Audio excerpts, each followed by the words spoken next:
Oh, yeah, I could be on this all. Hello, greetings, salutations. Let's do the share thing, shall we?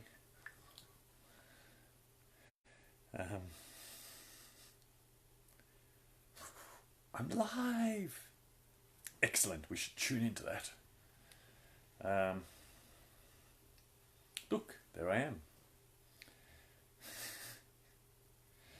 Share to a group.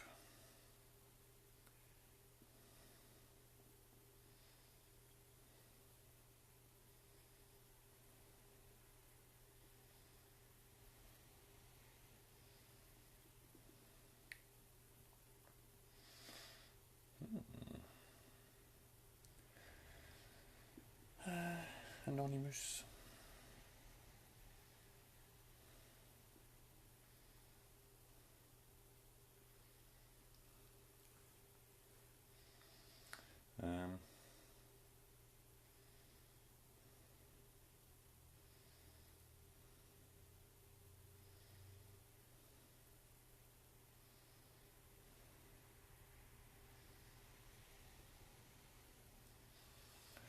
All right. Hey, Joel, how you doing? Sorry, I was just doing the sharing with the other device, trying to get it out there a little bit. If you wouldn't mind doing the same, and we'll get into it. We can talk. Yes! So much to talk about. Well, we can talk about anything, you know how it is.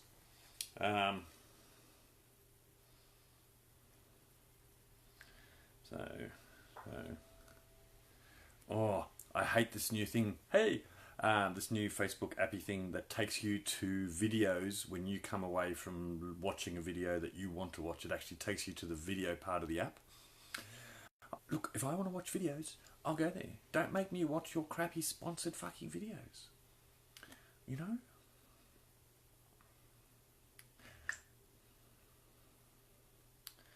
Okay, so now we'll just share it to some pages.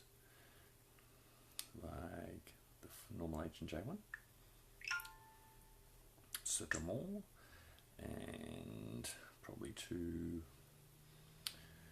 Green Cross.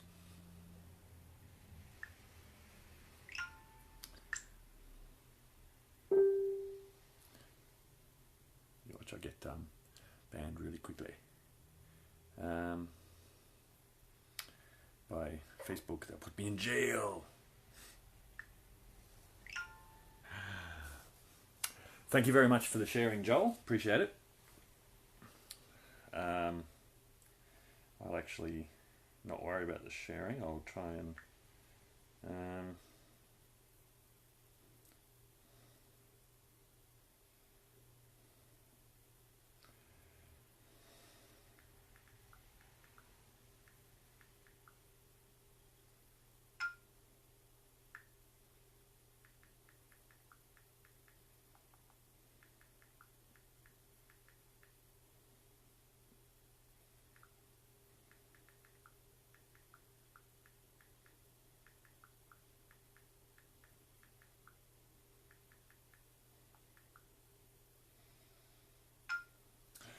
all right.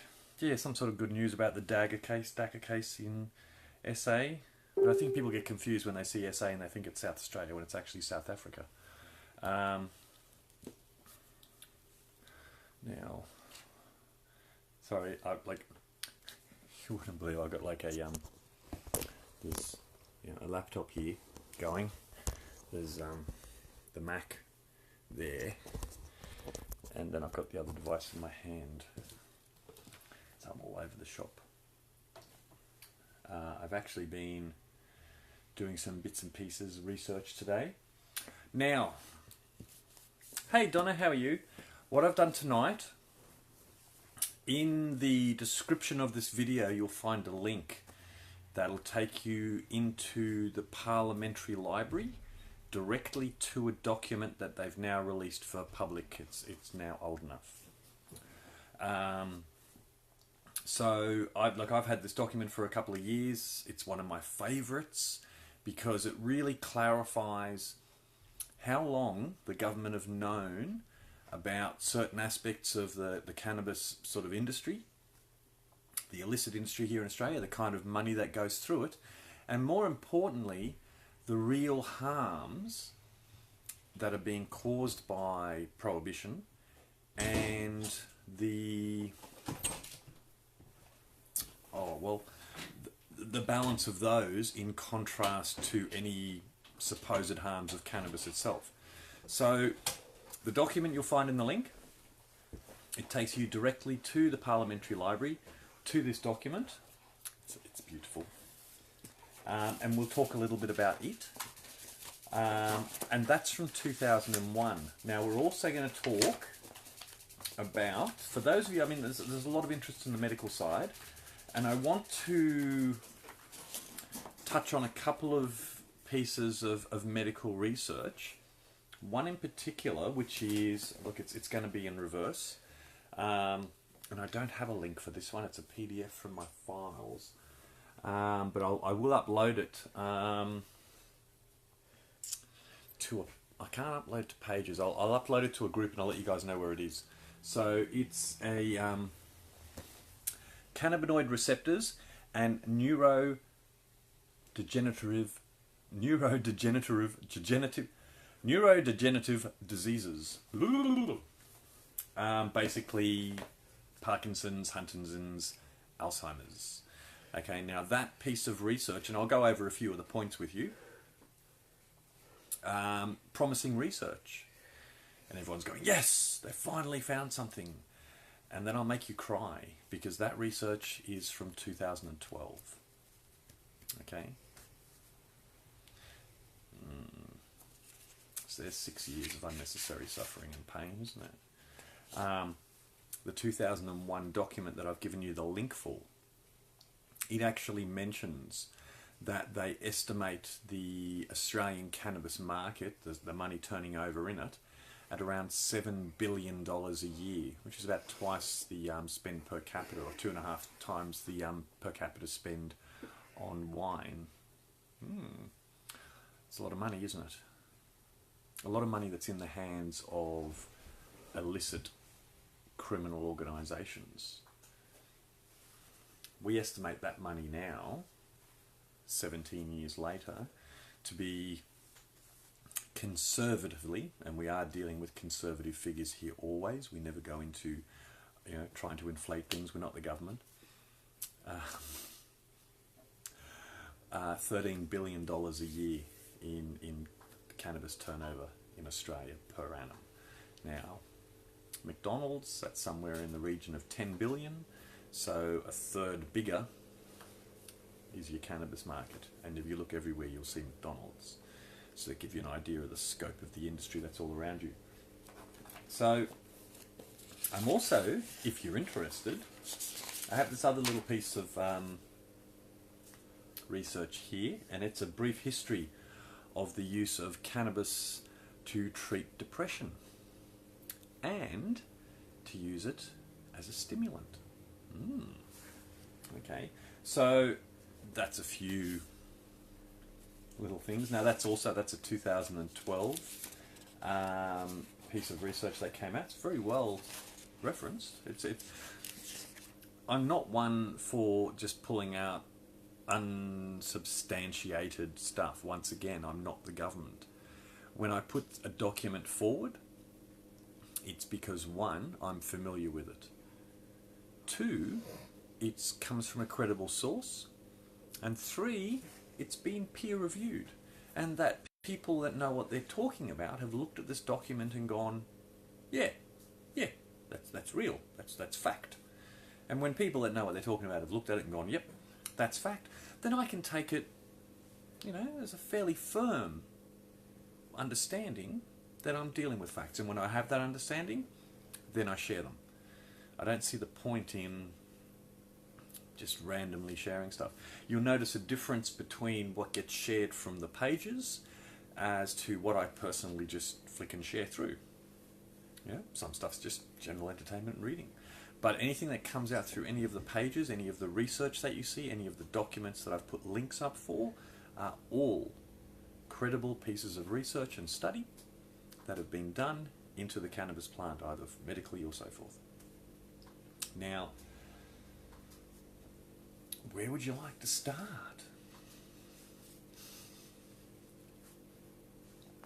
Isn't that, you know?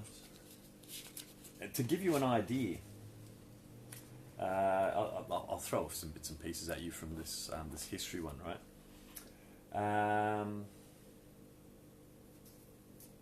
So I'm trying to find the first reference.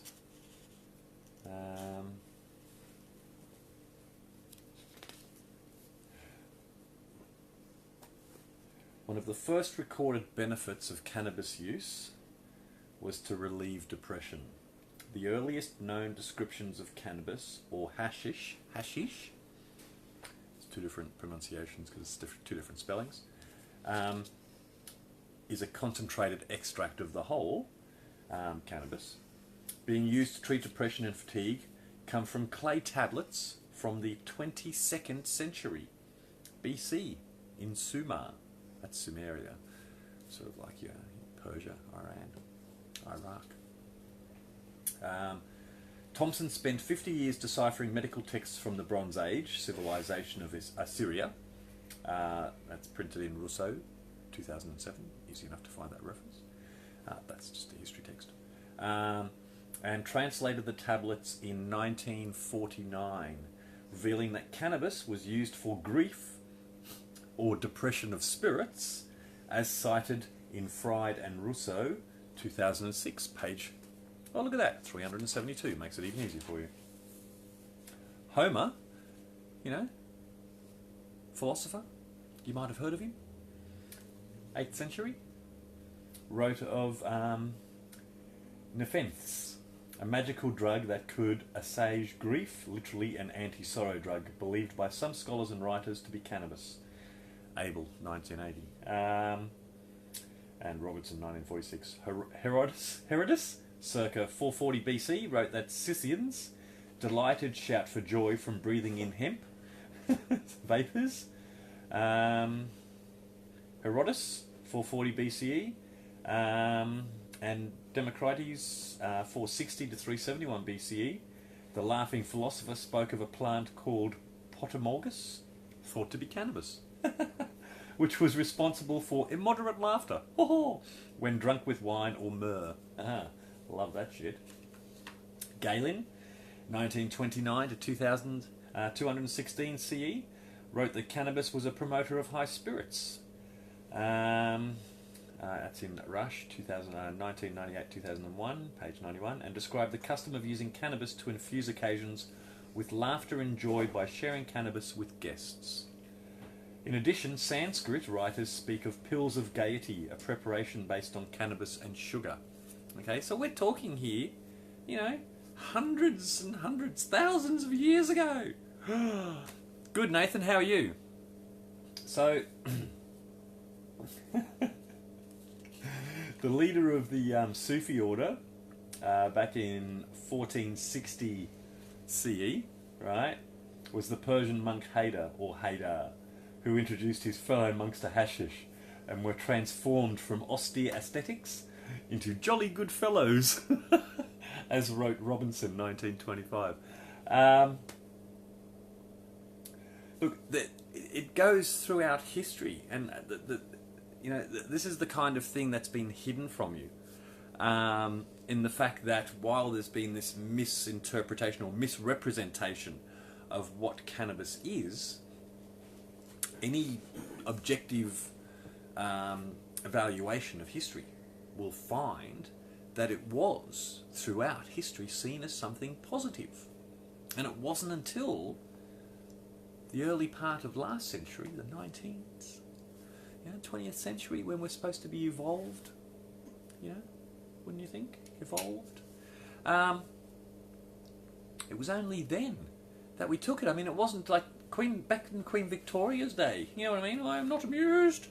Well, she was amused occasionally because she used a bit of cannabis, mostly for the menstrual cramps and so forth. But I'm quite sure with that hubby, Albert.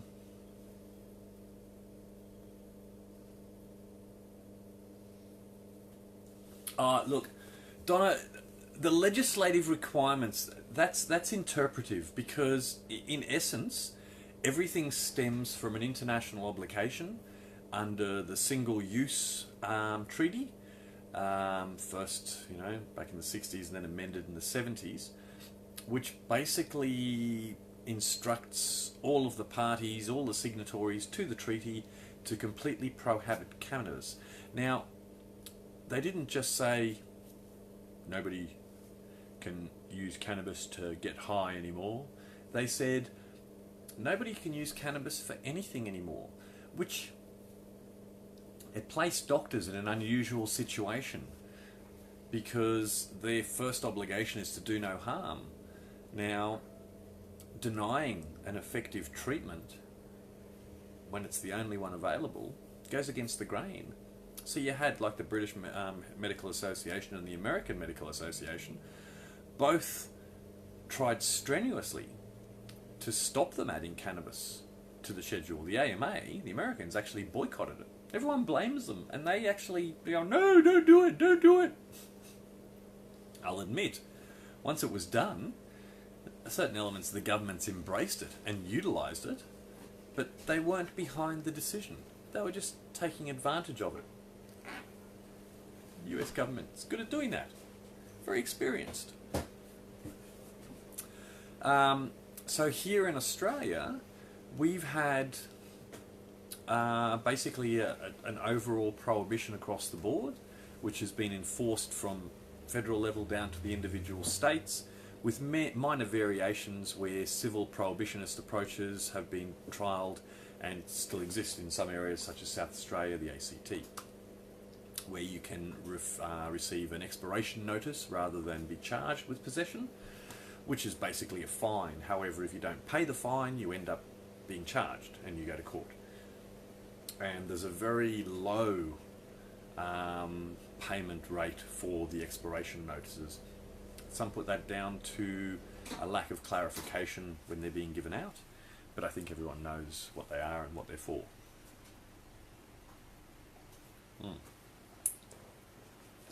So, I'll go through I got some good stuff. As I said, it's worth reading. The link that I've provided, save that link. Go to it, get the document, get the PDF, because as I said, I'll go through some of the stuff. So it's called Reforming the Old, Refining the New, a critical overview of Australian approaches to cannabis. So this was an evaluation of all available research, not just a narrow down. It was an evaluation, and it was an evaluation in a very objective sense where they looked at the harsh realities of what prohibition creates, the environment and so forth. And there's a lot of awareness throughout the document of those harms, such as the connecting with the illicit criminal sort of aspect of it, where there's even, to a certain extent, there's a causation model there. Well, they haven't shown causation, but early access or early exposure to cannabis, early teens, has, as I said, they haven't shown causal, but it has shown that can lead people to go off to be involved in other criminal enterprises because they're being exposed to the criminal world at a young age when they're susceptible. So it's not the drug that messes them up. It's not cannabis that's screwing with their lives. It's the fact that they've got to go to a drug dealer to buy it. And that erodes the respect for law. It erodes this whole restriction on what age appropriateness is. I think what's been shown in overseas areas where cannabis is being made legal, and we've seen the decline in youth use of cannabis and the uptake being in the older demographic, but that's being sort of mirrored or offset by a declining use of prescription drugs, which is great. Especially, as I said, like this, it's so hard when there's so much information that it could be, you know, given to you. It's really hard for me to sort of like go, oh, I just want to talk about this bit or that bit or this bit, because it's all important. What we have to understand when it comes to cannabis law reform is that we can't be put into little boxes anymore, because as soon as we're put into little boxes, it's really easy for them to deal with us, you know, and put them away on shelves.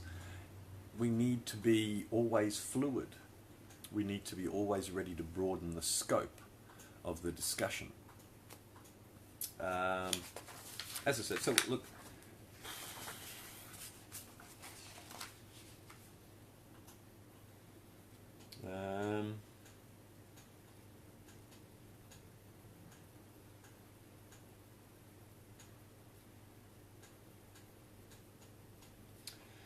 so I think the civil penalty systems in Australia do not act to increase cannabis use more than the criminal prohibitionist system. That's in plain English. Plain English means that even here in Australia, where you can not legally access cannabis, but you can grow it small amounts and have possession and use small amounts and not be forced into the criminal system because they have the expiration notice.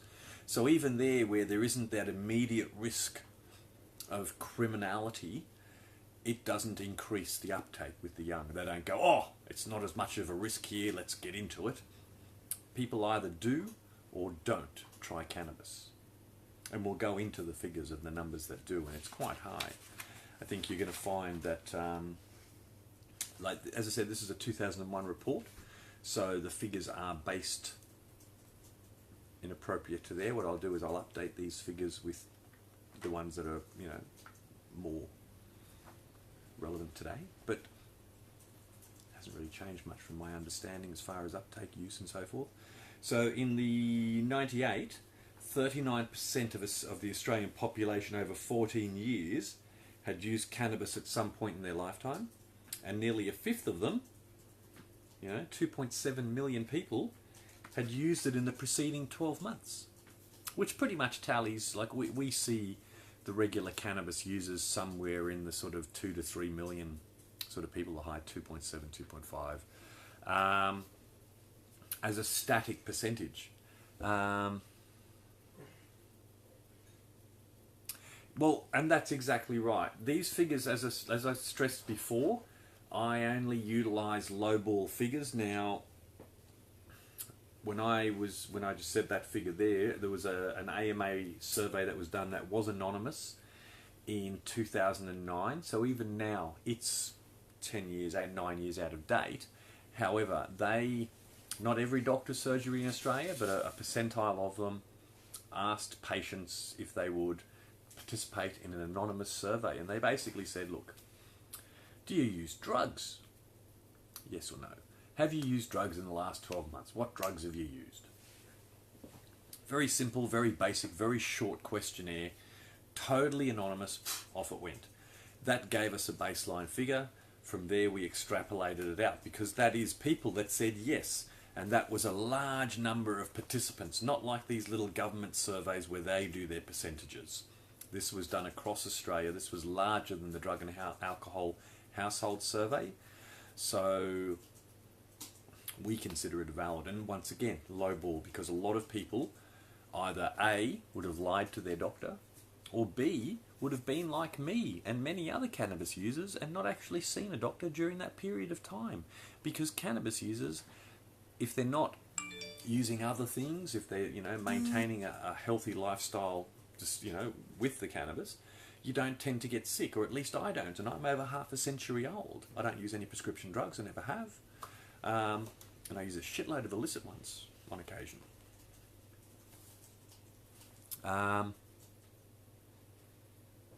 That's exactly right. A lot of people, if they'd actually answered it honestly, would have had their own prescriptions messed with. Hey George, how you doing? Someone called for you. I think it was Cheryl. Oh shit! Oh, you know how sometimes you're so into what you're doing, you forget someone else is there.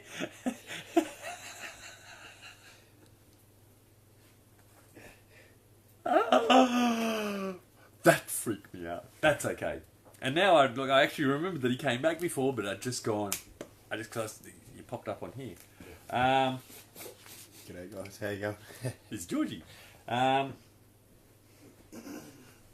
Okay, so because the civil systems in Australia do not apply criminal penalties to low-level cultivation, unlike the criminal prohibition system, it involves less risk of cannabis users being exposed to more dangerous drugs through the organised criminal cannabis black market, which is another thing as well.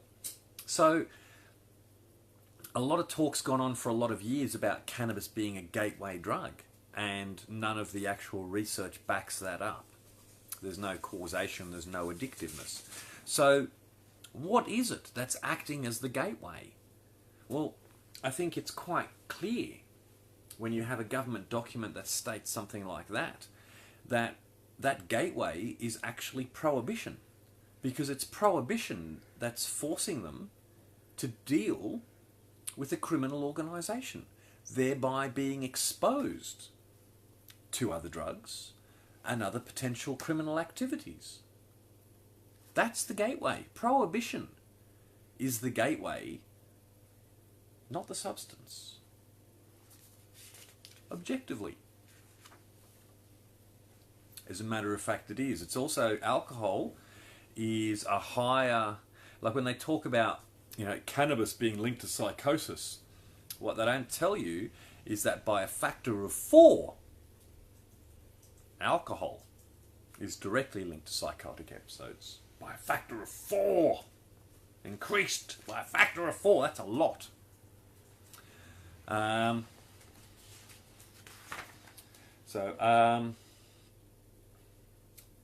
Data from the 1996 Australian School Students Alcohol and Drug Survey indicated that 36.4% of those surveyed, 12 to 17-year-olds, reported using cannabis at least once in the previous week, with 4% of the males reporting using cannabis on at least 6 occasions in that week. Kids access it early. And yet, when we've gone and looked to legal states, we can see that the youth use goes down. Why? Well, perhaps one of the reasons for that is the introduction of regulation. Like, you'll find a lot of people won't give cigarettes to young people. There's that whole, oh no, 18 up. It's an adult thing. And adults respect that. And most of them will follow that sort of like guide. And perhaps that's what's happening with the cannabis market in those legal places, is that once you allow adults to have it and it becomes a regulated marketplace, and you see the decline in the illicit black market, which has no regulations and doesn't care whose money they're taking, we see more selective who's getting it. Or it could be the fact that now that it's legal, kids don't want to do it anymore. They'll go and keep doing their eckies and whatever else they're doing these days. Is Chad in? Hey Chad, how you doing, brother? Sorry man, I missed you coming through. I keep documents. Dig this. Results of the 1993 National Household Survey, that's the Drug and Alcohol Household Survey, indicate that 96% of cannabis users do not go on to try any other drugs. 96% of people that use cannabis don't use other drugs. Let that sink in for a second. 96% of people who use cannabis don't use other drugs. Where's the gateway? It's not in the drug, is it? Because if 96% of people that are using it don't go on to use other things. Thank you, Chad. Australian cannabis users spend over $7 billion a year on cannabis, double the per capita annual spending on wine. Now, this is government figures. Now, they've had this figure since 2001. Now, I know the reality's far from this, but in a perfect world, my expectation of one of the primary duties of the government would be to collect tax from people that are making, lots of money. industries, businesses, things like that. But we know they don't do that because we don't really have government anymore. We just have extensions of business that don't want to pay tax. But it's a duty that they are supposed to have. Now, if they've knowingly got an illicit business going on in Australia, $7 billion a year, and we've got an economy that's going year by year deeper and deeper into debt, don't you think the logical approach, the approach that they're obligated to follow would be to legalise that industry and collect the tax on it, thereby offsetting our ever spiralling debt?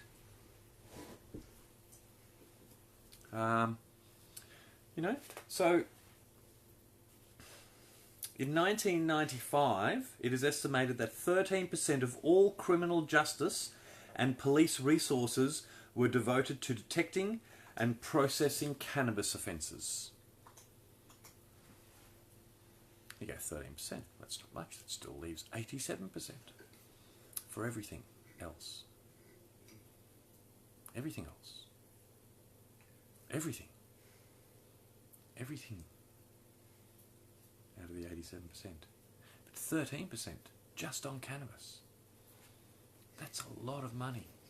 It's a lot of time, a lot of resources tied up in something that has never harmed a human being.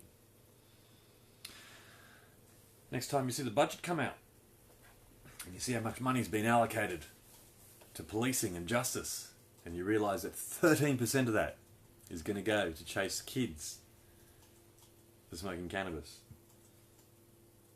Because cannabis offences are mostly concentrated in the 15 to 29 age group, with the highest rate being among the 15 to 19 year olds. The offences are predominantly for consumption rather than the supply or anything, and while few result in custodial sentences, a great many result in criminal convictions. A conviction that will follow someone throughout life. A conviction that will curb a person's travel potential. A conviction that will curb their employment potential. And why? Because they smoked a bit of reefer with their friends. That's the criminal thing. Ruining someone's life.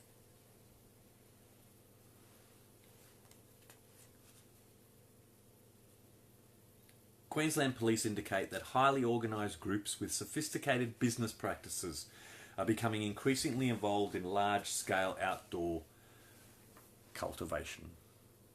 It's big business. It's $13 billion a year now kind of business. Now, we live in a world where people get stabbed for the loose change in their pocket. What do you think happens with an industry that's running illicitly with $13 billion? You see, while the plant itself might not kill you, the industry, a lot of people do die. Brutal, horrible deaths, some never to be discovered. Some discovered in shallow graves. That's prohibition. See, prohibition doesn't curb use. Prohibition doesn't curb access. What prohibition does is it stimulates an illicit industry that really is killing people.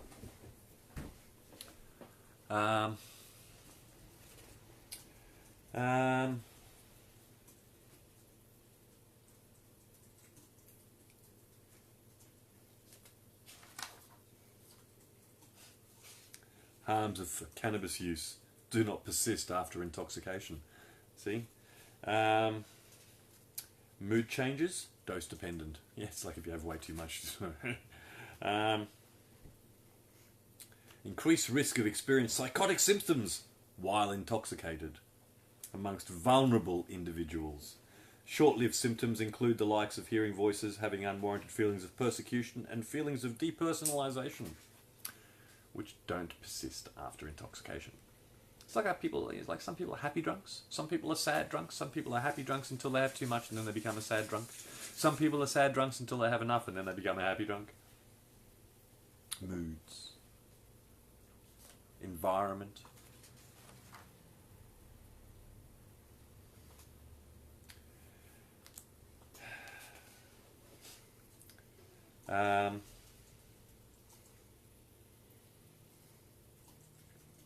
It should be noted that the effects of cannabis are small compared to those of maternal tobacco use. The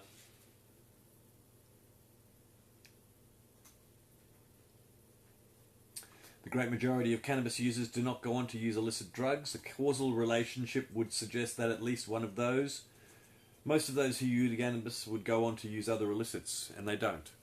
So that causation for harder drug use and so forth isn't down to a substance-related thing. Once again, if anything, it's the exposure to where those harder drugs are available, which is forced upon the individuals by having to deal with a criminal network in order to access cannabis, a safe and effective medicine. Now, here we go. Organised criminal distribution networks are a potential harm to individual cannabis users who directly access the networks to acquire their drugs and become exposed to the risk of further criminal involvement themselves. They know this. This is their documents. They're saying, oh, could be bad for them if we leave it the way it is. They don't care. They've left it the way it is.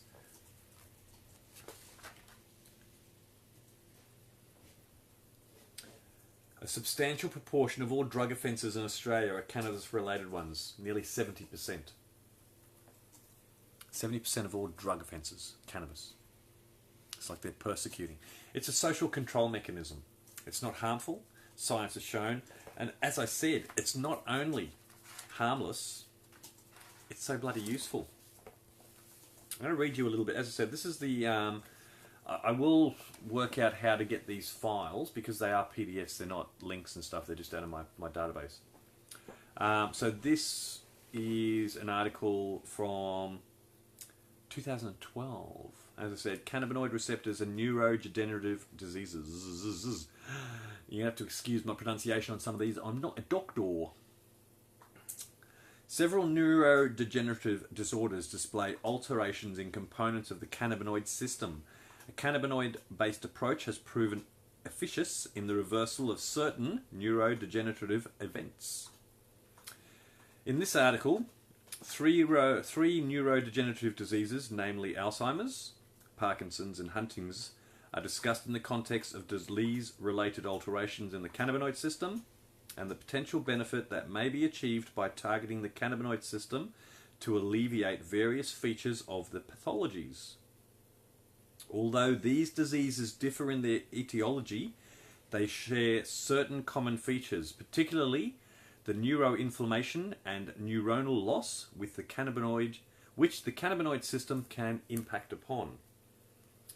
Cannabinoids and AD, or Alzheimer's disease. Lately, the endocannabinoid system has attracted interest as a novel target for AD as well as other neurodegenerative disorders, due to the potential neuroprotective, anti-inflammatory and neutrographic properties of the cannabinoid compounds. The use of dronabinol, a preparation of the psychocannabinoid tetracannabinol, THC, has been shown to reduce anorexia, increase body weight and improve behaviour in elderly patients.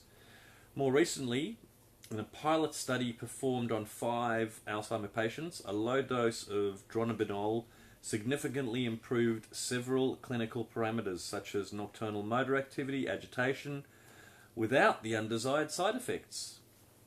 A recent case report also describes the ability of a THC preparation to reduce agitation and aggression in a 72-year-old woman. Remarkably, this effect was rapid, dramatic, rendering better results than those observed with other antipsychotic medications. Cannabinoid-based medications may therefore assist in the management of the behavioural symptoms of Alzheimer's. Now that's a big thing if you've been around anyone with Alzheimer's disease. Although they don't mean to get aggressive, it happens as a frustration and a confusion. They can act out, they can get physically, because they don't know who they are, where they are. There's this, surrounded by faces they don't understand. They can lash out. So what they're basically saying is that this can have a very dramatic effect, calming them down. Once again, see, they're talking about the anti-inflammatory aspects, they're talking about the neuroprotective aspects of this. Now, this is in 2012. Now, here we are today. They're still arguing about efficacy. We've still got doctors standing up going, oh, I don't know. Haven't really seen any Australian research. I haven't seen much in the way of Australian research on a great deal of things that I know they prescribed.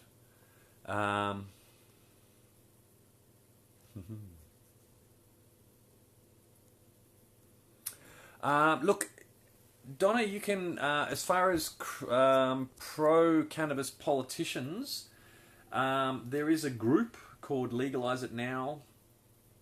I'll put a link up for it later. The Cannabis Voters Block. And that has some of the people, they sort of look at the different people in their area, candidates and so forth, and get them in there. Look, I want you to, as much as we need pro-cannabis people in Parliament, yes. But we don't just need pro-cannabis people. We need people that realise that there's something diametrically wrong with the way our system is running at the moment to the way it should be running. In the sense that we don't have people first focus. We don't have care for the vulnerable. We have focus on the rich. I'm pretty sure they can look after themselves. We're giving tax breaks to industries that are raping and pillaging our country. We need representation. And people who are wanting to represent the people won't get in the way of cannabis. Because all the science is really there. We've got politicians standing up lying. They're either lying or they're idiots that have never read a bit of research in their lives. Anyone can use Google. For them to go, oh, well, I've only read this bit and it says it's bad. That's not why you're elected.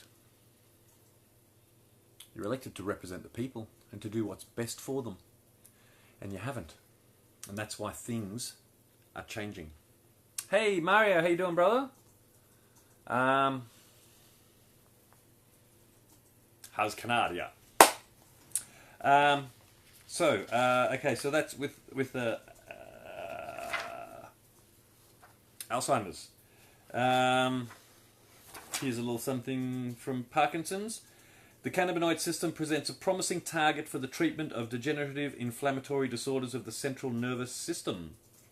Several studies have shown that CB1 receptor expression and availability is reduced both in true disease state and in the 6-hydroxydopamine, or 6-OHDA, for those of you that know medicine. I don't, I'm just repeating what it says.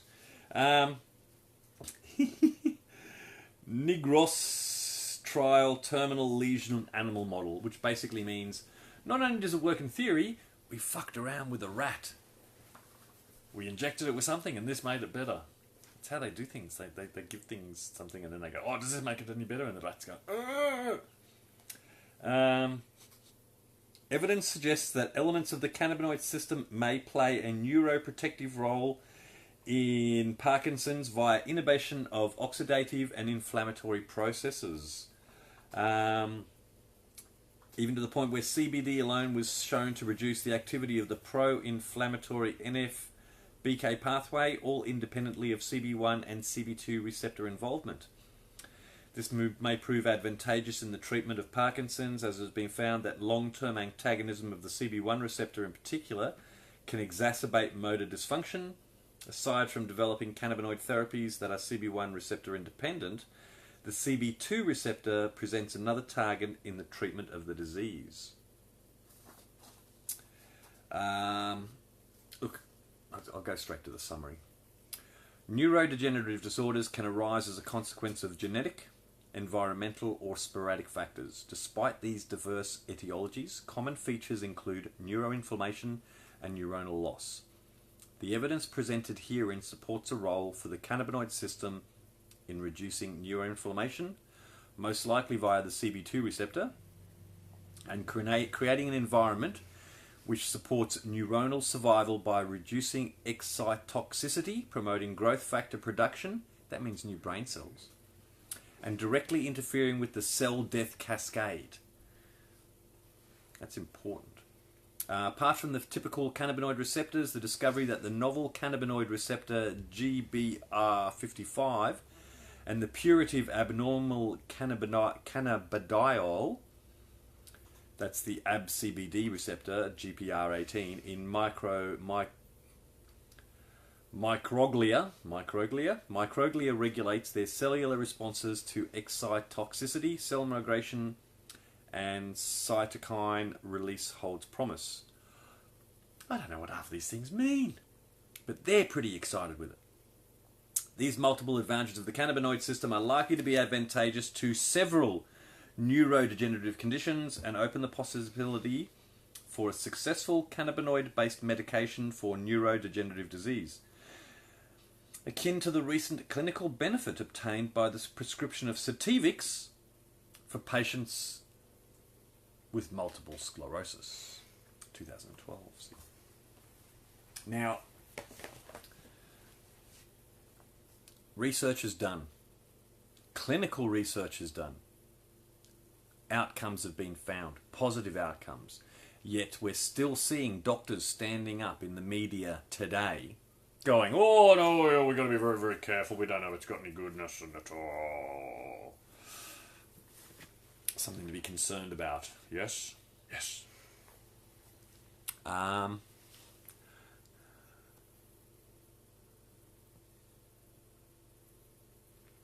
Yeah, and what we need is independence across the board. We need you to be looking around your neighbourhoods, finding people that don't want to be politicians, but do see a need for change and do have the mental capability of participating, you know? And not just the politicians. We have to clean out the whole civil service. We've got to take out the management. Because all we ever see is the shiny faces of the representatives. That's not the machine that is grinding us and chewing us up and spitting us out. It's the machinery. This machinery of mundane. We need to clean house properly. Okay? So,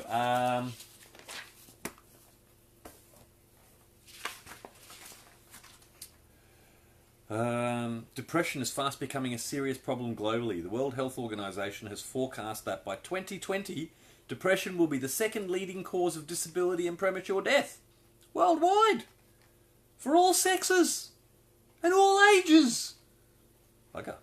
Unfortunately, current therapies fail to help approximately 30% of the depressed population. Therefore, it is imperative that any potential beneficial interventions be pursued. Don't worry. Be happy. See, we all know that. Cannabis, right? And clinical applications that go back hundreds, thousands of years for that. And what do we have? Oh, if you take that and get happy, you get arrested. It doesn't seem quite right. It doesn't seem logical. Now, when we talk about medical applications for cannabis, for me, one that is very, very close to home is the epilepsy. Because when they removed cannabis from availability, they knowingly removed the only effective epilepsy treatment. Now, they've not since then found a substitute. So, throughout these decades, all of the people, or every doctor that's treated someone for epilepsy and gone, I can't help you. Have they lied? Have they not really actually studied medicine and aren't aware that it is the most efficient treatment available? These are questions you should ask your doctor, because the research is out there. And if he was a decent doctor, he was willing to spend the time. If he's so keen on reading research, why isn't he looking for it? Did they look for research before they started prescribing OxyContin or fentanyl? Because I did the other day. Do a Google search for fentanyl. You know what comes up? Deaths related to fentanyl. Right? That's the Australian research. Go, Australian research, fentanyl. They go, seriously, I think like the first one is like, yeah, like fentanyl linked to, like prescription deaths. It's like, oh, fuck. Aussie research on fentanyl's going, yeah, no. Don't like that shit. I'm not prescribing it. But obviously they didn't look for Australian research on fentanyl because they do prescribe it. It kills people. And yet they're not that concerned. Cannabis has never killed anyone, but they seem awfully cautious. Is it your life? Is it, are you an adult? Do you think you should have the right to access something that cannot harm you? It can help so many people. And yet a government stands in your way. Words on some paper. Don't they know what whiteout is? Liquid paper? Fuck it. Tear the sheet out. It's only a bit of paper. It works. It isn't harmful. There's a myriad of research to back up its potential. And the plant itself has so many things to offer us as a society. Today, in a world where everything's about climate change and renewables and clean energy, this plant can offer us biodegradable plastics. It can offer us fuel. It can offer food. It can offer bloody... Oh, so much. Thanks for the sharing, guys. Really appreciate it.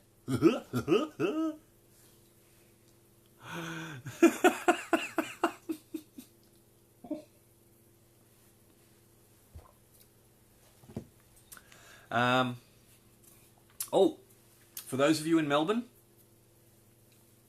who's in Melbourne? Put your hand up if you're in Melbourne. Don't! I can't see your hands. Don't be silly.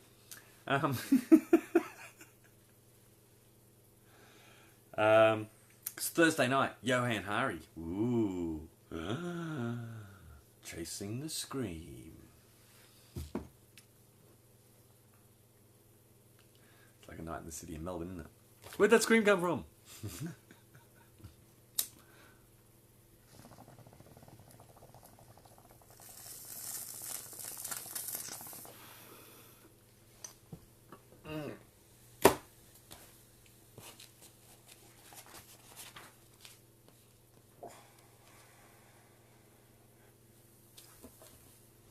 Check these out. Some references.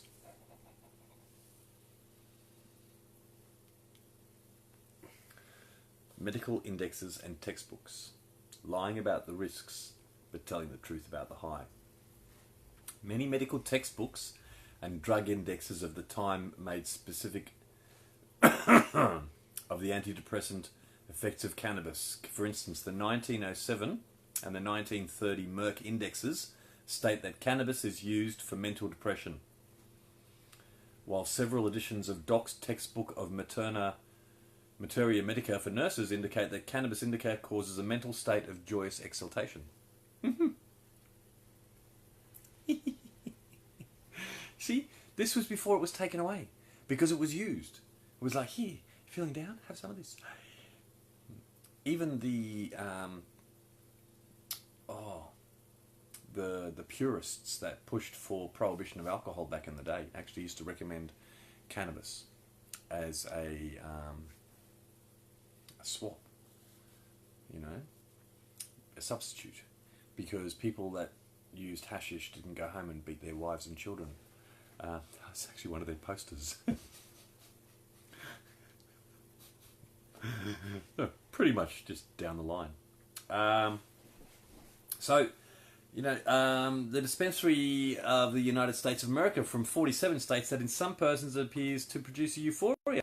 Euphoria produces similar to that following alcohol, but the effects, the acute after effects after have worn off are less unpleasant, which means it's not as bad. It doesn't feel as bad coming down.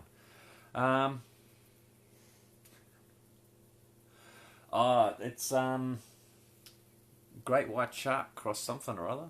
Bubblegum. Great White Shark cross bubblegum. No, I've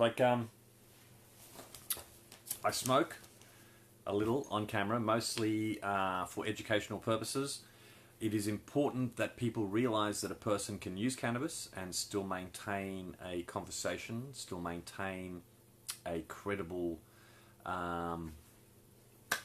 appearance of normality. Smoking cannabis doesn't make me want to go out and have aggressive fights with people or make me think I'm Superman or anything like that. It's just Nice little pleasant buzz. Ooh, I like sour diesel. And Critical's nice. Nice little blend. Yummy.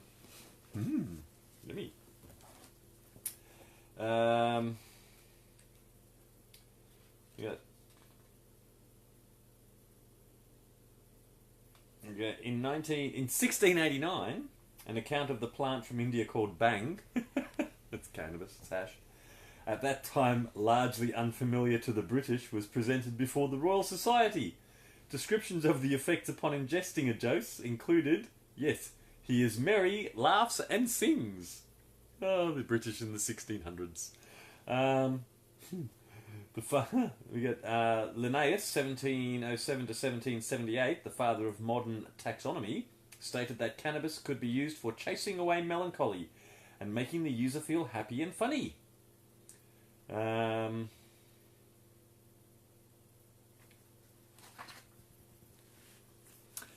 was used.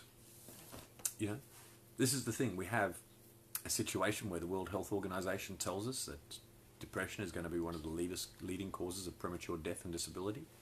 And here we have a natural plant that has a history that goes back thousands of years of effectively treating depression. Seems like a logical thing to evaluate. What we need to be doing is evaluating why there is so much resistance from the governments, and evaluating how far we as a people are going to allow this to continue. Because, I mean, look at where we are now. I myself, I deal with some beautiful advocates all around the world, some of whom are here in the room, chat, that all have this determination to change the law. Because we've gotten to that point where we realise that it has to happen, and despite this being an illegal-based community, it is a very open and interconnected community that is networking together all around the globe, or across the flat Earth. Sorry, don't want to be offensive. From one side of the flat Earth to the other, or around the globe, depending on, I'm not one to judge. Call me Switzerland. Like a walking Switzerland. Don't really take sides. But anyone that knows Switzerland realised that they were one of the heavily armed sort of like countries in the world. It's like, I don't take sides, but don't piss me off. We need to no longer accept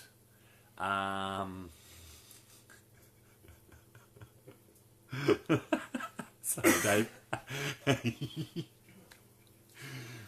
We need to demand the repeal of prohibition. There is no longer any justification for maintaining it. And to do so is malicious, and it has criminal intent because it's causing harm. People are suffering because prohibition is in place. Which means the people responsible for maintaining prohibition are maliciously and with forethought inflicting harm upon the people that they are meant to be representing and protecting. Duty of care? Does it ring a bell? Can't put my glasses on. Drugs bad. Okay.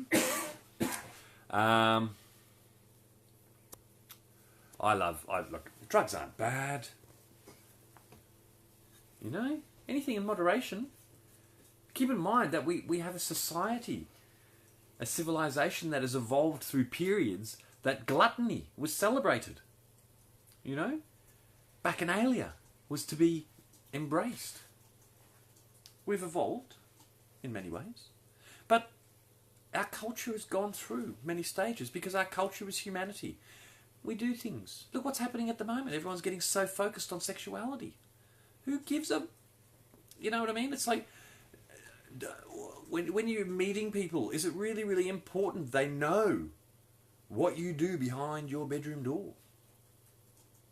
Why is that such a prevailing thing? Why is it important that people must accept your choice of sexuality before we can deal with each other? Is it that important? Does it matter who you want to fuck or what you want to fuck? No? because if we didn't give it that focus.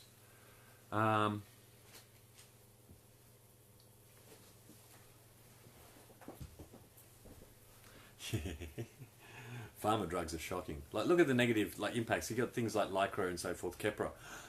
How's that? Right, epilepsy drugs losing $20 million in sales in Australia alone per annum. Why? Because so many epileptics are moving towards using a safe and effective and illicit form of treatment. That's right, cannabis. Now, you don't see a drug dropping 20 million in sales, right, without there being, some alternative to, because there's not all of a sudden less epileptics. We've got about 250,000 people at any given time suffering with epilepsy in Australia. It's about 6.9 million people suffering with epilepsy around the world. Hi Dale, how are you? So we're talking, even in Australia, 250,000 people are suffering needlessly. And when you consider how many people, I think it's up around the 60% of people that suffer from epilepsy will actually die from an epilepsy-related cause. So that's 100,000 people, 100 and something. It is mind-boggling that we live in such a civilized world where we have access to the information that tells us these facts, valid information, researched information, and yet we live in a world where they're ignored, where our doctors go, oh, we don't know if it's got any medical value, and our politicians go, oh, we're waiting to see what our doctors say. Our doctors are saying what they're told to be said.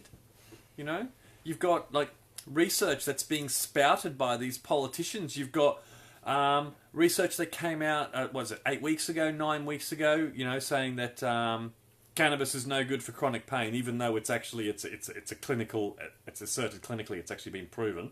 But we now have Australian research that says, see, this is in the Australian research. They finally got some Australian research, and the Australian research says that it doesn't work. And you go, oh, wow, so we've got Australian pain management specialists investigating that. Nah, it was the National Drug and Alcohol Council that did that research. You see what's happening here? They're saying we've got to have Australian research, which means what? It means research that they've got control over the creation of. Which means not real research, it's not research with facts. It's research that's been set to come to a preset outcome that says cannabis is bad, okay? Got research that came out of the Netherlands saying, oh, there's links to psychosis, and you go and evaluate that. And you go, oh, wow, was that some sort of really some sort of combination between sort of Nietzsche and bloody, Einstein and oh, god damn it, Reich, and the father of psychiatry. I can't. Oh, God, it's got out of my brain now. Because they've been trying to find this link to schizophrenia and cannabis for so long, so it must have been someone really, really intensely and fully into that. No, it was a clinical cancer nurse that headed up that research, employed by the Koch Institute, the world's largest cancer institute. Now, what kind of reason would a cancer institute have for, sponsoring research that made cannabis look bad? Can you imagine? Can you imagine?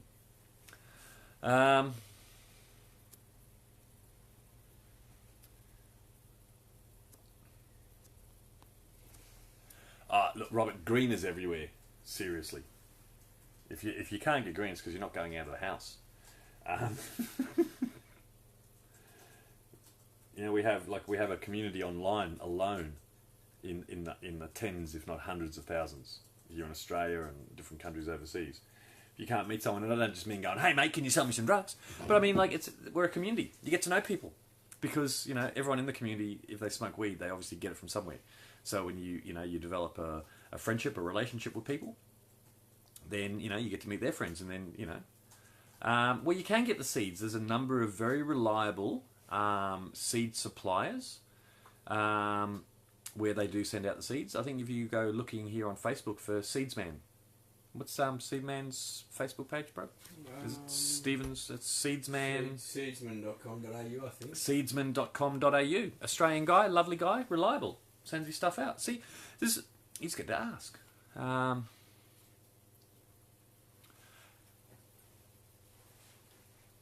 Well, you can get it to make your own oil. As I said, once again, we're yes, Robert. There you go.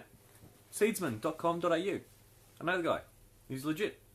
Yeah, he's a nice bloke. Yeah, nice bloke. See? I think going by the feedback on it, it's a 10-day turnaround. Yeah, look, sometimes the mail can be sporadic, because he's, sometimes he gets these jammed out orders and stuff like that. But I hear good things about his genetics and his reliability. So hey, he was up at Mardi Gras. I bumped into him at Mardi Gras a couple of months ago in Inman.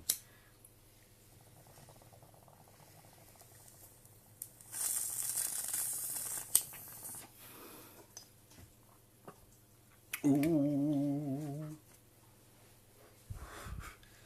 Yum. Oh. It's tasty.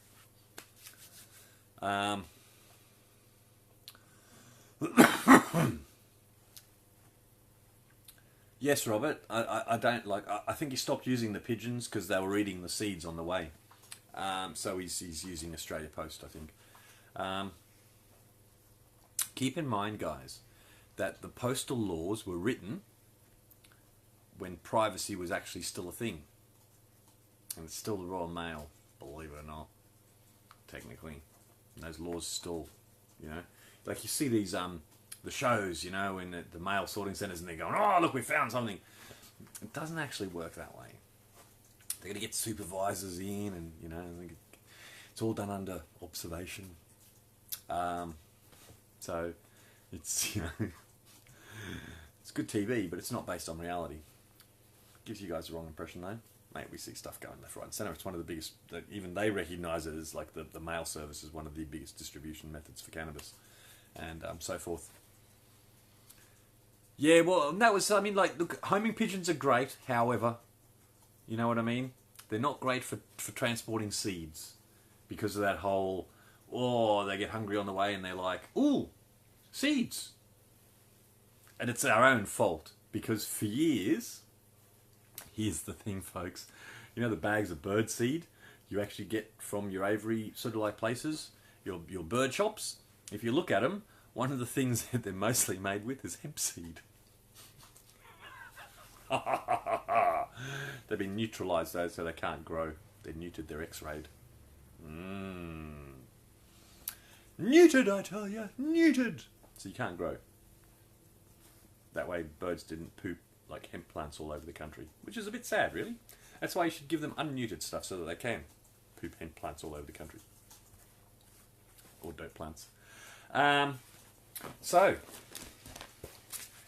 that was that. What else have I got here? It's a really long document. Here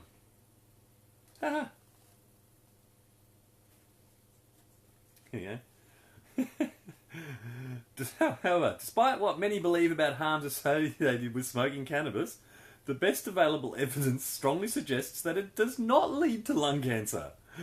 In fact, evidence strongly suggests that the cannabinoids offer a protective factor against the development of several kinds of cancer. Once again, I'll put access to this documentation up there, and it's all, well, like, dude, the list of references for the document is longer than the document. It's the difference between real research and the stuff the government throw up at us. Ooh. You might know the little logo there, New South Wales Parliament. It's Department of Parliamentary Library. So we got this is from 2003.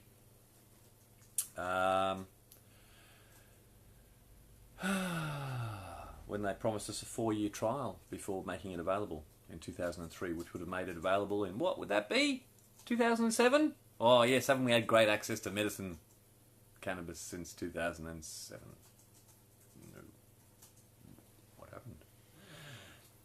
Well, same thing that happened this time when they said that we'd have some trials and then we'd have access, and it still hasn't happened. But we're told it's there, but you've got no patients getting it. But it's legal, but you've got no patients accessing it, because you can't. But it's there. And it's, and they just want to keep shifting the blame around. There is debate about the therapeutic effectiveness of cannabis. This is a government document, so it's not going to be pro-cannabis, keep in mind. So it's going to be like giving away as little as possible as far as the beneficial nature. They underplay it somewhat. There is debate about the therapeutic effectiveness of cannabis. It is generally agreed, however, that there is sufficient preclinical evidence to justify conducting more extensive controlled clinical trials. The beneficial actions attributed to the active components of cannabis are suppression of nausea and vomiting, muscular relaxation, appetite stimulation in cancer and AIDS patients, pain relief, insomnia relief, and anticonvulsant action. The most recent survey of the evidence suggests that the most promising therapeutic uses of cannabis are in the management of chronic pain. Remember that? Yeah, research that just came out. So it doesn't do any good with chronic pain. It's like they know it does. Yeah, even back in 2003. Which is why they had to get some research that said it didn't. Otherwise it'd be harder to justify not letting patients have access to it that are suffering from chronic pain. Every day, every hour, every minute. And, the government just really doesn't want people to know that, there's an effective treatment out there that they're getting in the way of letting people access. Because that would be really embarrassing, If I was a member of Parliament and I knew I was standing in the way of patients getting access to something, I wouldn't want them to know it. I wouldn't want them to know that I was purposefully and with great malice causing harm to the Australian population by withholding access to cannabis. I wouldn't want them to know that at all, if I was a politician. But unfortunately for the politicians, that's exactly what we do know. We do know how long they've had this information. We do know how many promises that they've made to us to give us access. And we do know they're getting in its way.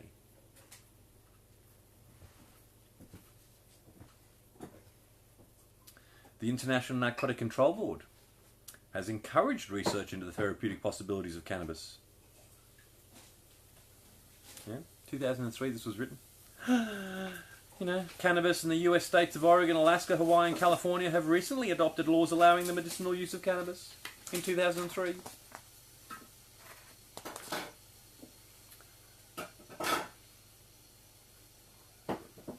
Our government, the members of our government, they have the truth. They have had access to the truth for about 2 decades. Now, why the people that are in government today were not the people that were in government 2 decades ago? It doesn't matter. The system in place is. There was an acknowledgement, even then in 2003, for the great need for more investigation, for clinical trials, for more research. That hasn't happened. Because what's happening now, when we're once again getting the public to a level of support, asking for access to medical cannabis, they're going, yes, we just need to do some clinical trials and some more research. You have to ask yourself, if the government knew in 2003 and in 2001 that more research had to be done, that clinical trials needed to be undertaken in order to find out of safety and effectiveness, why wasn't it done when they promised it would be? Why are they standing here 15 years later justifying the suffering and the deaths of all of those people over that decade and a half, and yet still are denying access to the people that need it? I already did, Robert. I don't bother driving anymore. It's not that I believe it overly impairs, but what it does is it gives those thugs with guns another opportunity to mess with me and my life. And I'm not willing to do that anymore. I'm not willing to put myself... When I decided to do this, I limited certain aspects of exposure so that I couldn't, be hindered. I mean, they can, it's one of those really, really weird situations because of my past life in the legitimate world and agreements that I have with certain government departments, which are referred to as deeds of agreement. And the only penalty for breaching those deeds of agreement is, well, it's huge fines, but it's also imprisonment. And it's kind of the next step up from a non-disclosure agreement, because a non-disclosure agreement is from like a corporation or a business, and then they can try and sue you and shit. A deed of agreement, however, with a government department, is that you have agreed, if they breach it, that you will go to jail. So there's no court case. There's nothing for you to appeal against. You've basically accepted that in order to this, you get that. And if you breach this, they'll do that. So if I breach those agreements, they'll send me to jail. However, if they send me to jail for a piece of shit cannabis charge, do you think I'm going to keep my mouth shut about those other things that they threaten me with jail for? If I'm in jail, then I'm in jail. And I will sing like a fucking canary. Which is kind of why I live in that little grey zone. They'll shoot me before they'll jail me. Pleasant thought, isn't it? At least it'd be quick.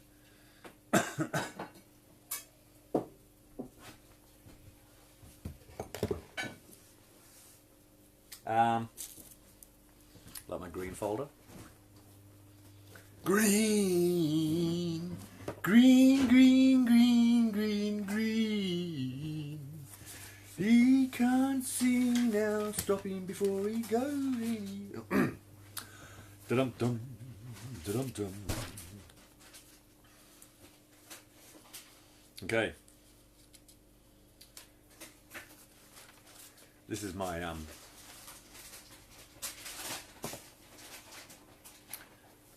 environmentally friendly fuel, renewable, clean energy, existing infrastructure. Most importantly, it's done from the waste of the hemp seed industry. How cool. Yeah. Of course, the hemp seed industry isn't big enough yet. So I came up with a plan for that as well. It's all in there. It's deep, I tell you. So deep you would need an excavator to dig the hole. Pretty damn deep. I'll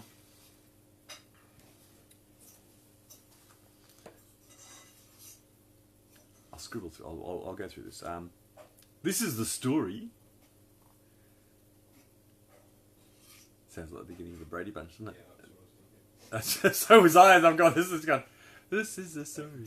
So this is the story of my determination to find a way of getting people's attention on the potential of my favourite plant.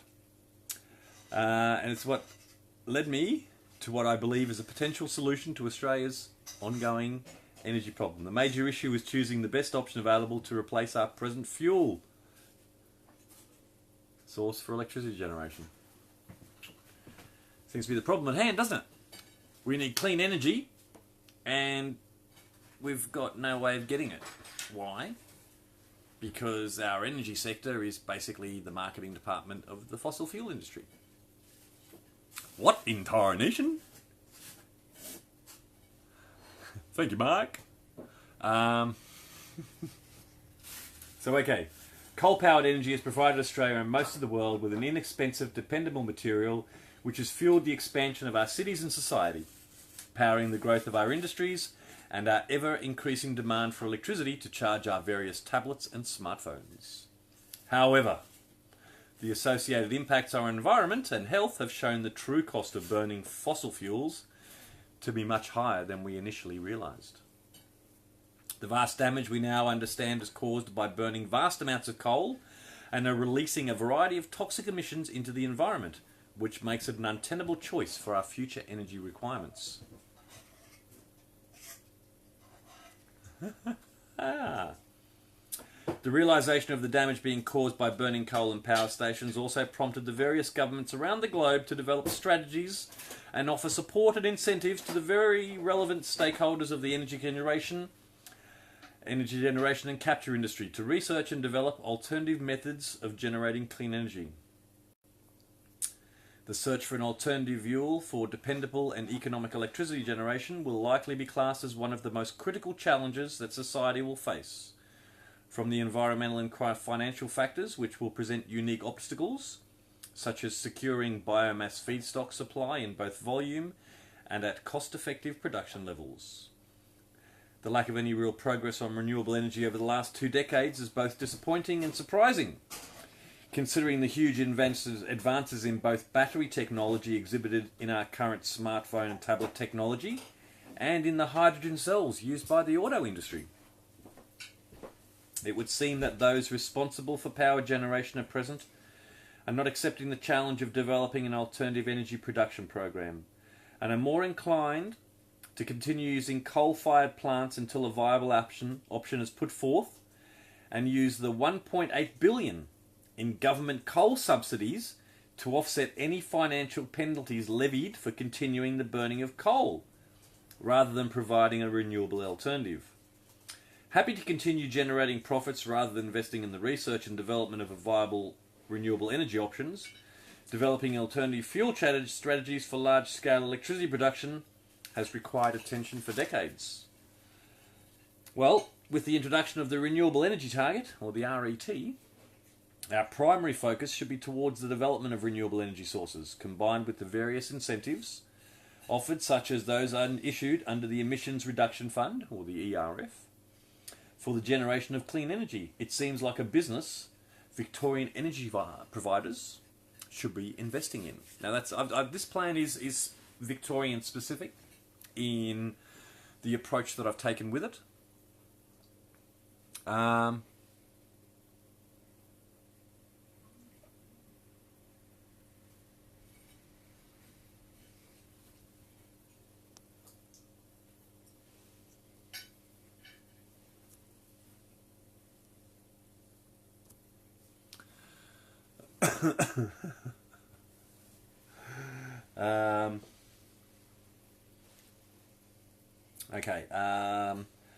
My green energy proposal is suggests the production of methanol-ethanol processed from a high cellulose biomass. The energy sector working in conjunction with the ongoing expansion of the hemp industry, which is the source of the cellulosic biomass. The development of a state-based industry to produce and supply an organic 100% renewable low-emission fuel replacement for coal. So that's the basic concept of the idea, is to actually to make a biofuel, to run that biofuel through our existing power stations, which can be done. We can actually convert, and when I say convert, it's a retrofitting, and they change the seals because the methanol is more corrosive than the LPG because it's the gas turbines that it runs through. It's a little bit more corrosive, so they retrofit with different seals, and I think there's a couple of nozzles that get replaced. Otherwise, it's a very low-cost retrofitting system, from my understanding. It's one that's been done a number of years ago in Israel, and it's still running very, very strong. As well as in other places around the world. Not many people would realise that the Caribbean is basically fueled by this type of electricity source. Now, the energy sector, or the fossil fuel marketing department, have already put on the table their alternatives for clean energy, which is also methanol through the existing systems. Isn't that great? Except their methanol is to be derived from LPG with a very, very, very nasty, dirty process in order to convert it from LPG to methanol. So you're not really getting anything clean at all, because the actual process is disgustingly harmful on the environment. They've got no way of capturing the shit. So it's not tenable. However, if it's a bio-sourced methanol, that process isn't involved. So they've already done the maths. They've already shown the viability of producing electricity, which works out to be cheaper than using LPG, works out to be cheaper than using diesel and so forth that they're using right now. And we can do that. So the plan I've put together is basically to create the industry to produce enough waste to produce the electricity. So I chose the canola industry in Victoria, because Victoria at present grows about 30% of Australia's canola, and the waste from those 628,000 hectares would produce enough methanol that would generate 70% of Australia's energy needs, of Victoria's energy needs at present. So the electricity that Victoria is using right now, we could produce 70% of it from a renewable fuel through existing infrastructure. Okay, so no new plants, no costs. Matter of fact, the old plants can get running again. That means jobs. Not only jobs there, we're talking about creating an agricultural-based energy sector. Okay, so you're talking about jobs on the farms, you're talking about jobs at the methanol plants, you're talking about trucks and operating, harvesting machinery. Then you're talking about spill-off electricity. So you're looking at value-adding facilities for the farmers, like shell hulling and so forth like that, and packaging plants. What's that mean?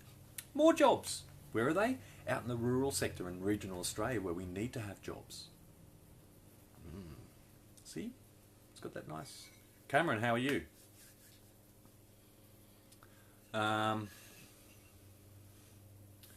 Yeah, look, this ethanol plant is that I've collected data from analytical companies, from finance companies, from the actual petrochemical companies, as I said, from the actual methanol plant producers. All the data was out there.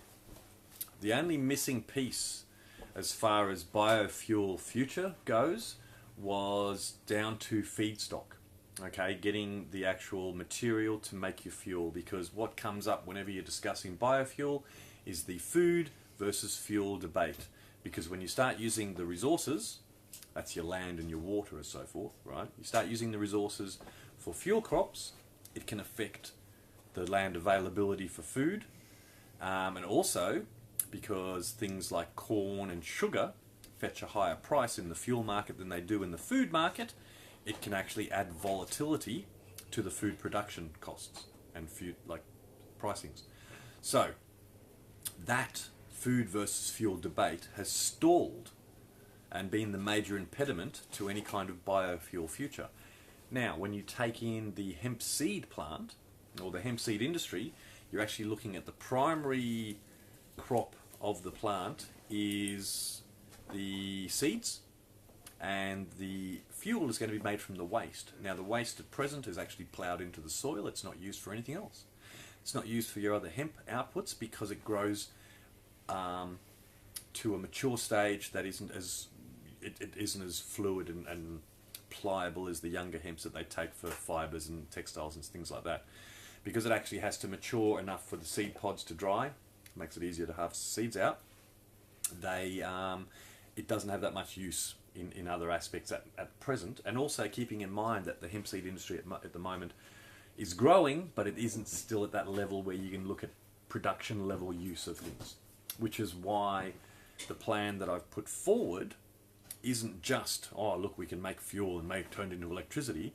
I've put forward a proposal that would see a transitioning of canola into hemp seed, which would increase the gate price for the farmer. They'd be like instantly on better money. 2, there are 4 very hazardous herbicides and pesticides used in the canola industry. They're at present banned in the entire European Union. Okay, so you can't use them in other civilized countries, but they use them here in the canola industry. If we transition the hemp farmers over to hemp, the canola farmers over to hemp, those chemicals won't be used in the Australian environment anymore, which is a great benefit straight off the bat to environmental groups. When you're looking at transitioning those hectares over to hemp seed, it means that we've instantly got this mad infrastructure. Now, when I'm talking about infrastructure, when you're looking at rural areas, you're talking about the roads, you're talking about harvesting equipment, you're talking about the actual storage facilities and so forth. That's there already for canola. So by transitioning it over to a higher selling product for the farmer, straight off the bat, he's on better money, straight off the bat. Secondary, we've created the second income stream from him for the fuel from the waste. And that's actually going to invest for him his ability to increase his value-adding facilities and his land and production facilities and so forth.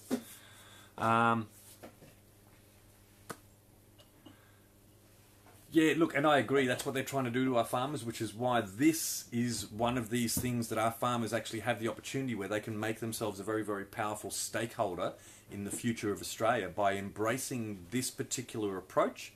They get to become the stakeholder, the major stakeholder in electricity generation. Okay, that's a big thing.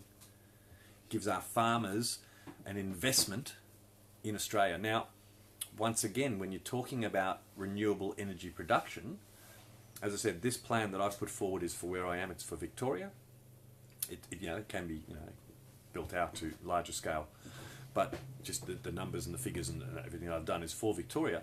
But when you start to look at providing clean renewable electricity, you're going to attract industry because they use electricity, and if it's clean renewable electricity, it doesn't come with a carbon footprint bullshit and fines and everything else that they've got to worry about when they go elsewhere. So it actually will draw investment towards our country. It will draw industry back towards our country because we will be able to offer clean renewable electricity for these industries to grow.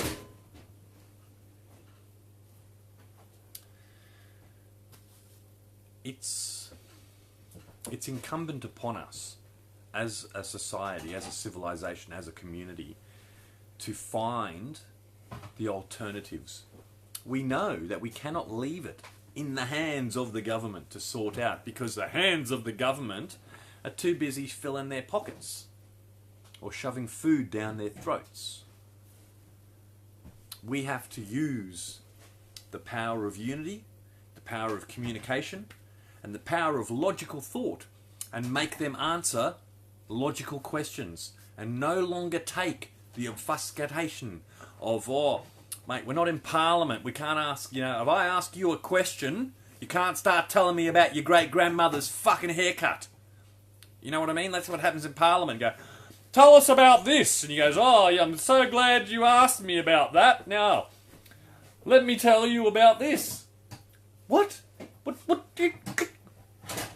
What? And they don't care. Because they do the same thing to each other. There's no expectation. They try and make themselves look good by going, I want to know the truth. Why are you doing this? And that's, oh, yes, because that's very, very bad for the Australian people, and I want that to stop, so I want you to tell me. And they go, thank you very much for your question. Now, last Thursday, when I was having dinner, I was talking about my grandmother's hat.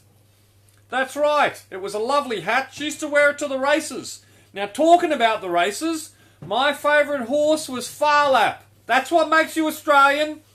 Farlap. I think we can all agree on that, can't we? Yes, that's right. So, in conclusion, good on Australia. Farlap. It just makes me want to pull out my hair. Because if that was me, and I'd asked a question, I'd expect the answer to relate in some way to the question I'd asked. But they don't, and they never do.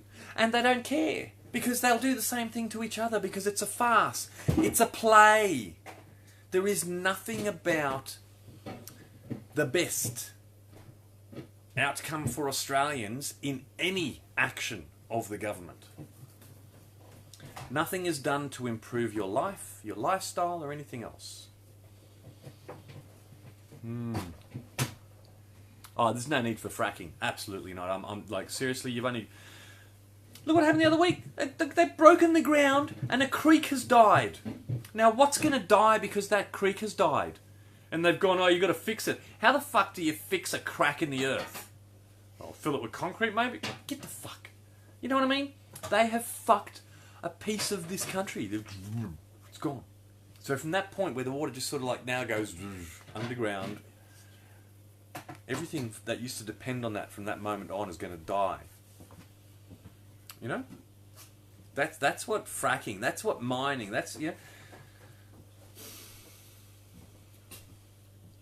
One of the things, okay, for me, is I take a very rational approach, a very logical approach.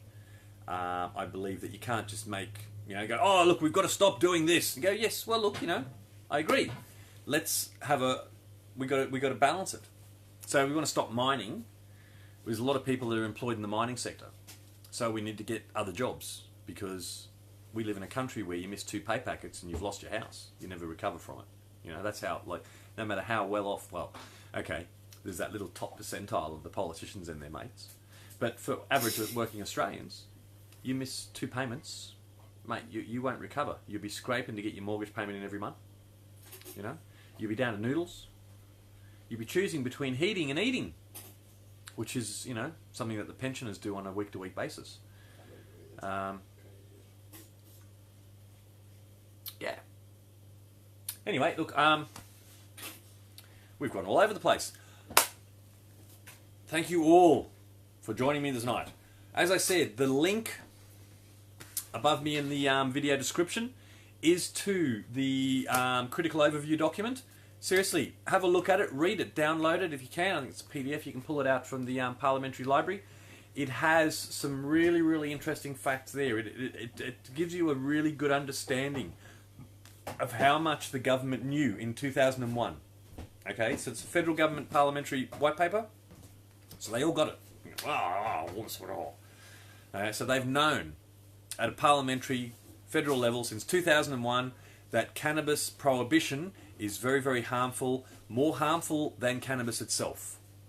And yet here we are, 17 years later, how many people have died and suffered because they didn't take the advice of that paper and find another approach. So that's why I've presented that one today. So yeah, look, have a look at it, download it, read it, possess it, ask questions about it, ask questions from your Member of Parliament, ask questions about the fact that they knew then that there was $7 billion being spent on cannabis, because you know what? They avoid using a number that big these days. They try and, you know, they started like, was it the Greens or the Liberal Democrat up in Western Australia is going, oh, we could add 300 million to our economy in tax. It's going, mate, the GST alone of $7 billion back in 2001 would be 700 million. Now, it'd be 1.3 billion in GST alone. And then the sales taxes and every other tax that they slap onto every other business. So the business that's happening today, right now, right, that it's illegal, the industry, the cannabis industry right now that is turning over, you know, like $13 billion a year, would be generating, what, $5 billion conservatively into general revenue taxation. $5 billion. That's real facts. That's real numbers. That's reality. These are the questions you need to be asking your politicians. Say, look, no, don't lie to me. If you don't know, find out. But I want you to find out so I know that you know the truth. Don't lie to me. That's what you got to say to them when they go, oh, no. If you don't know, find out. So when I ask you next time, you can tell me. Because I want to know that you've made the effort to know. That's what you need to be asking your politicians. Each and every one of them. And your doctor. If you don't know, find out. Because I'm going to be back and I'm going to ask again. And I'm not going to accept, no, I don't know as an answer next time. Push, push, push. But do it politely. But do it as an adult saying, listen, mate, if you don't know, fair enough, I respect the fact that you've told me. However, as my representative, I expect you to know. So right now, I'm instructing you to find out. And I'm not instructing you to look at the, the little fake propaganda stuff that you're pushing out. Because if I come back here and you say to me, oh, well, I've looked at the research and it all says bad stuff, I'm going to call you out for what you are, which is a pathetic, ignorant, lying piece of shit. And I'm going to make sure every single person I know knows that about you, because I'm going to say, I'm going to go to Channel 7 right now and I'm going to go, hey, I just went to my Member of Parliament, blah, blah, blah, and I asked him, and blah, blah, blah, and then I gave him a week to find out, and I came back, and you know what? He's so ignorant, he couldn't. He's too stupid, you know? And how many times is it going to take before, you know, like, everyone just keeps on rocking up at Channel 7 going, mate, okay, my representatives is fucking dippy as a fucking piece of wood. You know? Destroy their credibility. If they are pathetic, let's highlight how pathetic they are. Ask your member to find out if he doesn't know. make them stand up and actually give an educated answer. And then if they don't, mate, start putting it up there. Put it on social media. Everyone, name the fuckers. Let's show the world how little we think of people that won't make the effort to find out how easy it is to stop the suffering of so many people. Hello, Mr. Small. Ladies and gentlemen, Cannabis Ted, my favourite man from the north, other than my family members, the north of England, John Small. John will be broadcasting today as Cannabis Ted because Mark Zuckerberg has got a special bit of love for John and just loves locking him up.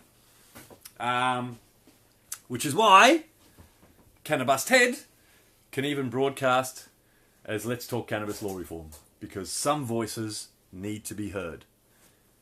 And John's one of those guys. I hope you take the time to actually to check out the page, Cannabis Ted, and maybe check out John. Brilliant musician, but more importantly, a brilliant human being who knows what it is to be in a dark place and knows how helpful cannabis can be finding your way out of there. You know?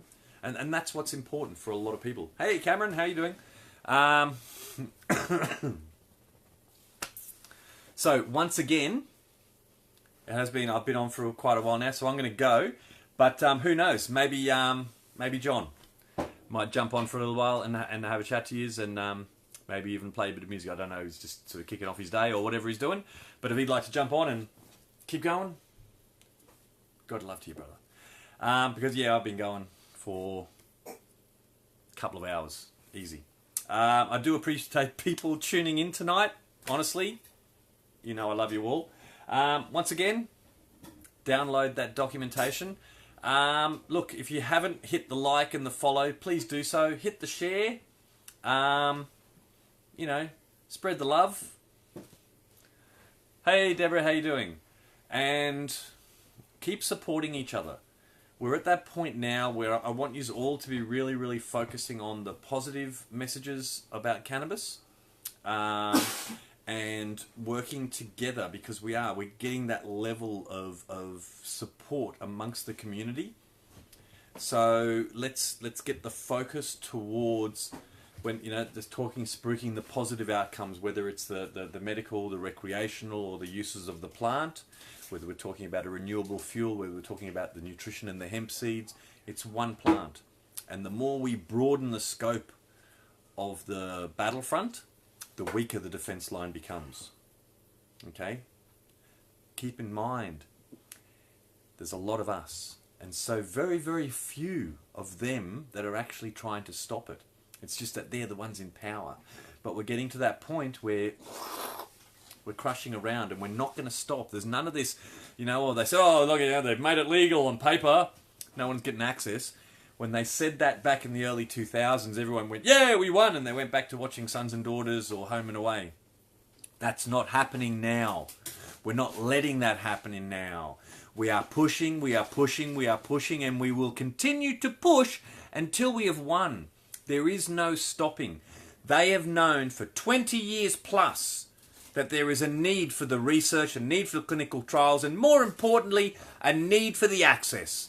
And while they have stalled, while they have created more barriers, they have caused suffering. They have caused unnecessary death. And we, as a community, are coming together to end that. And I love that. I love the fact that despite the fact that what we choose to embrace in our life is illegal, we've gone above and beyond the limitations that were put before us, and we've identified ourselves. Not only have we identified ourselves, we've sought each other out. We've unified together, and we have embraced what is real synergy. Because, mate, there's some very, very, very amazing people in our community. Very, very amazing. And when you get a good gathering of amazing people, supported by huge numbers of devoted people, things happen. Change happens. It's down to you guys. I love you all for it. So, yes. Beautiful. Yeah, so keep your eyes, like if you hit like and follow, You'll get a notification when John comes on. It's Cannabis Head, John Small.